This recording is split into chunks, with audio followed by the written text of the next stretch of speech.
Hello மக்களே, ஜிஆர்டியில் golden 11 sheet scheme பற்றி தான் நம்ம இப்போ பார்க்க போகிறோம். இது ஃபுல்லாகவே 11 மந்த்ஸ் கட்டணும். ஒருவேளை நடுவில் உங்களால் ஒரு மாதம் கட்ட முடியல அப்படின்னா அடுத்த மாதத்துக்கு நீங்கள் சேர்த்து கட்டிக்கலாம். சில பேர் 10 மந்த்ஸ்லேயே இதை முடிச்சுட்டு நகை வாங்கிப்பாங்க. பட் இது 11 மந்த்ஸ் ஃபுல்லாக கட்டி நீங்கள் நகை வாங்கும்போது தான் உங்களுக்கு இதில் இருக்கிற பெனிஃபிட் கிடைக்கும். அண்ட் நீங்கள் என்ன அமௌண்ட் பே பண்ணணும் அப்படின்றத கரெக்டாக யோசிச்சு வச்சுக்கோங்க. பிகாஸ் மாதம் நீங்கள் ஃபர்ஸ்ட் எந்த அமௌண்ட்டில் ஸ்டார்ட் பண்ணுறீங்களோ அதை தான் 11 மந்த் ஃபுல்லாகவே கட்டணும், மாற்றி கட்ட முடியாது.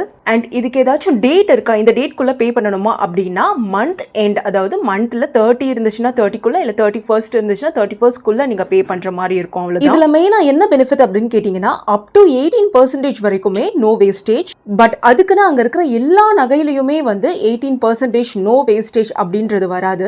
அங்க இருக்கக்கூடிய சில நகைகள் மட்டும்தான் 18%ல வரும். இப்ப சில நகைகளுக்கு 20%, 21, 22 அந்த மாதிரி இருக்கு அப்படின்னா அதுல 18 மைனஸ் பண்ணி பாக்கி எவ்வளவு இருக்கோ அதுல வேஸ்டேஜ் போடுவாங்க. இதுல லாஸ்ட் நம்ம நகை வாங்கும்போது ஜிஎஸ்டி இருக்குமா அப்படின்னு கேட்டீங்கன்னா ஆமா, ஜிஎஸ்டி இருக்கும். இதுல ஜுவல்லரி, காயின் எது வேணாலுமே நீங்க வாங்கிக்கலாம், அது உங்களோட இஷ்டம் தான். அண்ட் இதுல இன்னொன்னு மெயின் பெனிஃபிட் என்ன அப்படின்னு பாத்தீங்கன்னா, நீங்க இதுல மாசம் கட்டுற பணத்தை வெயிட்டாவும் அவங்க கணக்கெடுத்துப்பாங்க, அமௌண்ட்டாவும் அவங்க கணக்கெடுத்துப்பாங்க. இதனால என்ன பெனிஃபிட் அப்படின்னு பார்த்தீங்கன்னா, ஒருவேளை நம்ம கட்டிட்டு இருக்கும் போதே நகையோட ரேட் கம்மி ஆகுது அப்படின்றப்ப நமக்கு அமௌண்ட்ல நம்மளுக்கு லாபம் கிடைக்குது அப்படின்னா அந்த அமௌண்ட் எவ்வளோ நம்ம பே பண்ணமோ அதை வச்சு நம்ம நகை வாங்கிக்கலாம். இல்லை நம்மளுக்கு கிராம் கணக்கில் அந்த வெயிட் தான் நல்லா லாபமாக வருது அப்படின்னா நம்ம அந்த வெயிட் வச்சு கூட நம்ம நகையாக கன்வெர்ட் பண்ணிக்கலாம். நீங்கள் இப்பயே இதை ஸ்டார்ட் பண்ணணும் அப்படின்னு நினச்சா கூட பண்ணிக்கலாம். அண்ட் இன்னொன்று, செப்டம்பர் ஆர் அக்டோபர் மாதத்தில் நீங்கள் போடுறீங்க அப்படின்னா நீங்கள் ஆடி மாதத்தில் நகை வாங்குற மாதிரி இருக்கும்.